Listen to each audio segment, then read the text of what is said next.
So what happens is that as you continue to play Monopoly, more and more people stack up as 0, and fewer people have more and more money, and when the game is over everyone has nothing except one person and they have all of it. Now the funny thing about that is that in some sense that's how trading games work, you know. You might wonder why there is inequality in a society, and it's easy to consider that it's because the society is corrupt, and perhaps, you know, societies are somewhat or horribly corrupt. That's the variation. There's no society that's without its criminal element and fixed element. Anyways, trading games tend to produce a Pareto distribution so that very many people have very little and a tiny minority have a tremendous amount. That's the 1% that you hear about, right? And you know, the thing about that 1% is that that's happened in every society that's ever been studied. It doesn't really matter what the governmental system is, and it certainly happened under the Soviets, that's for sure. And there was a lot of people who had enough zero so they just died.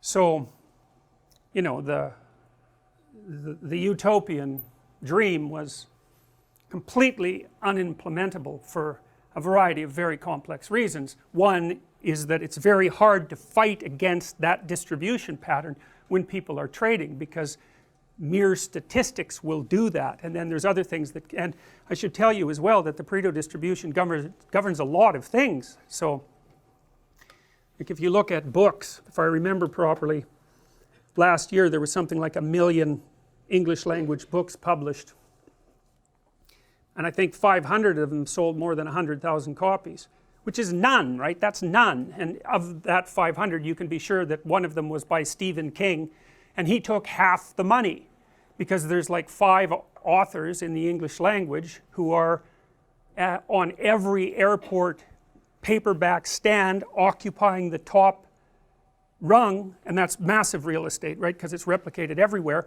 And because they're so prominent and because they're known names, when people are in a hurry and they just want something to read, they just grab that, and then more money goes to those people. And so, you know, success breeds success, and failure breeds failure, and it's not necessarily linear. And that's a really difficult thing to deal with, and it's hard on societies, because one of the things we do know is that, you know, as you stretch out the inequality, you make men, particularly on the lower end of the distribution, more and more likely to be aggressive.